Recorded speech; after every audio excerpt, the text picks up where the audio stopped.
Hello, this is Katia, your midwife, and today's video is about mom's shopping. So what's really essential for you to buy during the pregnancy in view of your baby coming along. If you're at the beginning of your pregnancy, you've probably been bombarded by friends, family, antenatal care providers on all sorts of gadgets and items that you must buy to make sure that your pregnancy goes smoothly or pain-free or comfortable as you want it to be. Right, there are loads of myths about pregnancy and maternity items, and hopefully here today I'm going to shed some lights and I'm going to help you make the right decision in terms of what really needs to be bought. I'm a very practical person, so this is going to be my approach and my point of view in terms of shopping. And just a little alert, I don't really like to go out for shopping. I really get very nervous. It gets on my nerve. If I can't find whatever I want to find, which I don't even know what I want, I just freak out. I just want to go away. So this is a kind of the approach that I have. If you like shopping, that's a very good excuse for you to go out to your favorite high street shops or to go on your favorite website and buy whatever you want. But again, just make sure you watch this video fully and understand why you should buy certain things and what you should buy. In terms of the essentials, so the main things that I would advise you to buy during the pregnancy are, first of all, clothes, then protective equipment, let's call it that way, like pads and breast pads, and then some sort of cosmetic helps, so moisturizers. Okay, to start with the clothes. Right, so you're pregnant, the baby's going to grow, especially second and third trimester, your belly's going to show, and some of the clothes that you loved to wear while you were pregnant are not fitting as well as they used to. So what do you need to do? You need to buy more clothes. There are two options, there are two ways. You either go the very basic practical way, that, okay, I normally wear very baggy clothes or only gym clothes. Okay, in that case, you don't need to do much. Go to the same shop and just buy the same clothes one size up. Especially when it comes, again, to very baggy, comfortable clothes, t-shirts and gym clothes. You don't need to buy specific pregnancy clothes, okay? Instead, if you're quite stylish, if you want to dress to impress, or if you are the same practical person, but you want to wear something nice, or you've been invited to a wedding, so you want to wear something that really looks nice on you, then I would go for the maternity clothes. There are different brands, from the cheapest ones to the most expensive. The choice is yours. So you just find the right shop for you, try things on and have fun.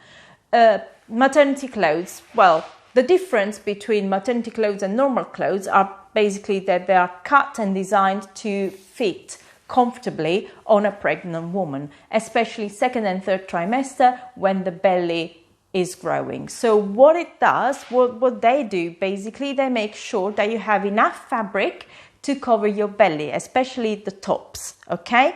So the maternity tops, the difference between a normal top and a maternity top is that the fabric at the front is longer to make sure that when the belly is going to be nice and big, because the baby is going to be big, then obviously it's going to cover all of it and still look nice. It's not going to look like you've got that bare belly and there's everything coming out at the bottom.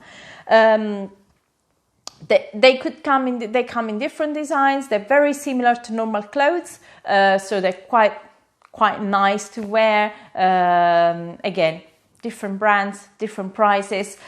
Maternity tops, one limitation of the maternity tops, most of them are closed at the neck. So if you want to wear them right after the baby's born in order to breastfeed, they're not very practical because you would have to lift everything up.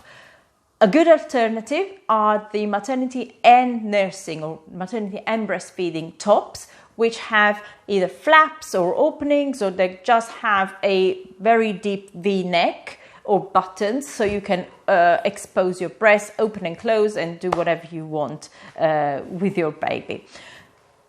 In terms of underwear, Maternity bras, they're not a thing. I'm telling you right now, they are not a thing. There are some very famous brands that sell clothes and items for mums and babies, and they really push on these maternity bras. They're just normal bras. So just go with your normal bras. If your breast goes bigger, because towards second, third trimester, it's going to get fuller, it's going to get bigger, then go for for one size up, 2 size up, whatever.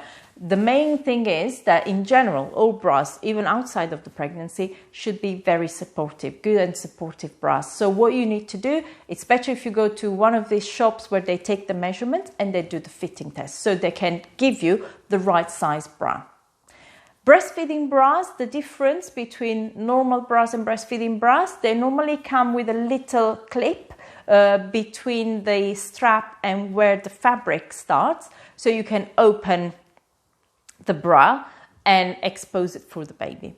That's the main difference.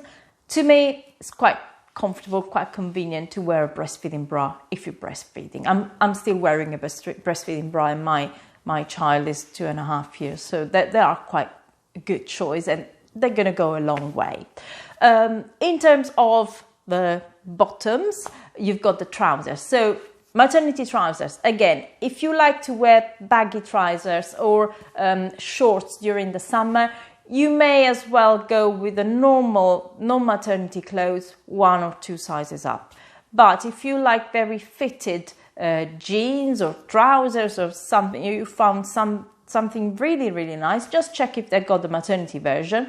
The difference between the maternity trousers and the normal trousers is that where there's supposed to be the button, and that's where normally there is that the fabric is a bit harder, there's an elastic band. So it could come either like a low-waisted elastic band or a high-waisted that normally covers a good part of the belly. Up to you to decide which one fits more comfortably, depending on which stage of the pregnancy you are. For example, in my case, I was wearing the one with the low waistband from around 18-19 weeks to 24 weeks.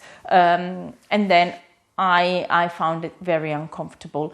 But other people go along with those trousers until the end of the pregnancy. So again, you buy them, you try them on. If you don't like them, you can always return them, or if you use them for a few weeks, you can always give them to a friend or resell them. Simple as that. Maternity knickers, they're not a thing, just like the bras. They are not a thing. So you just keep wearing whatever underwear you were wearing and you'll be absolutely fine. Maternity dresses are quite good.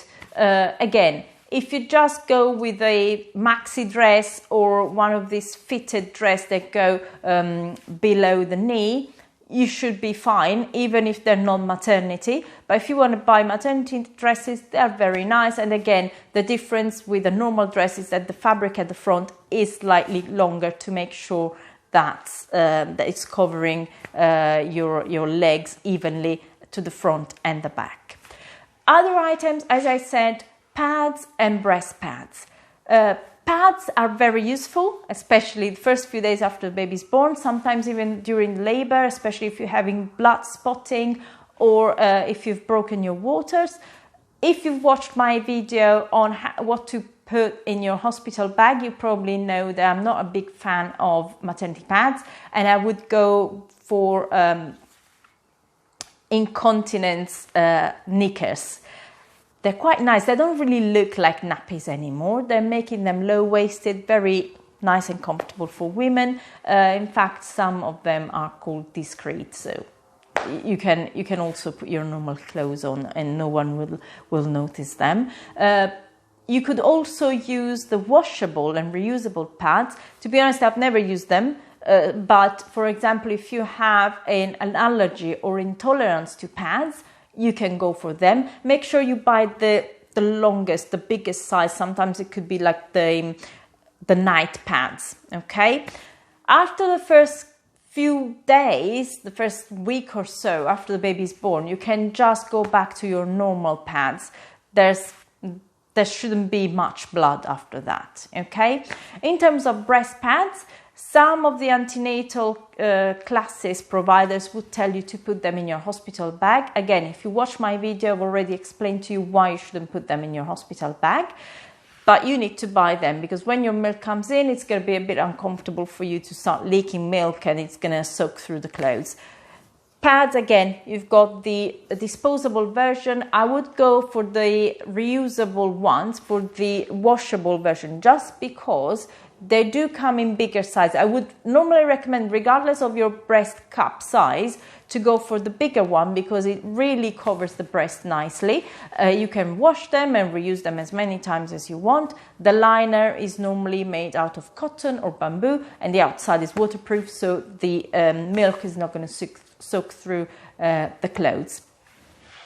In terms of cosmetics and special things to buy while you're pregnant, there's no such a thing as a miracle cream for stretch marks. So if you are designed to end up with stretch marks, I'm afraid you will end up with stretch marks, no matter how much cream you will put. However, it's very important to moisturize your skin while you're pregnant, because of the hormonal changes. You may end up with a slightly drier skin. And also towards the end of pregnancy or after second trimester, you may start feeling a bit of itch here and there. So it's always good to moisturize. You can go with any moisturizers. If you're using one already, just go for it. But in general, I would recommend something natural that doesn't contain paraffin, or also called petrolatum or petroleum. Okay, just because that clogs the skin pores and is not going to moisturize your skin deeply and completely. I would go for either coconut oil or other natural organic creams, and you can find them in any shop that sells organic food, organic products, or anyway vitamins and natural supplements. These are the main must buys for your pregnancy. Other things, other gadgets that probably could be advised to you to buy are pregnancy pillows. There are these huge pillows that you should buy to help you relieve aches and pains during the pregnancy.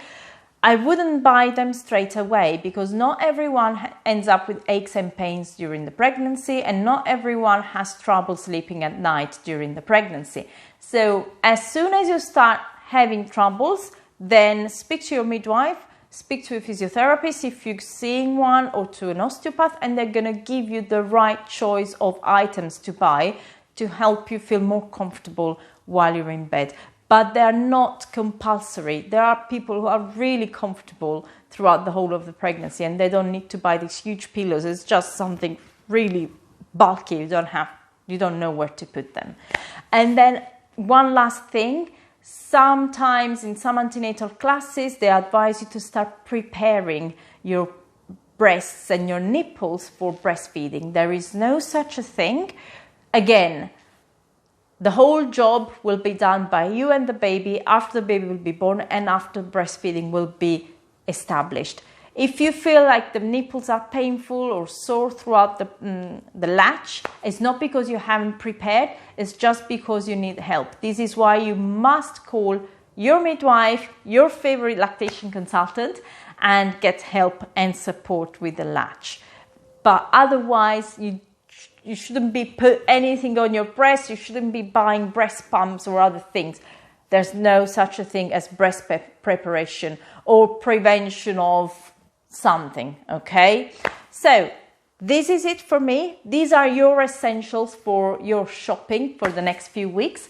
If you found this video useful, please put the like my page, subscribe to my YouTube channel, share this video if you want, and spread the love. Until next time, bye bye.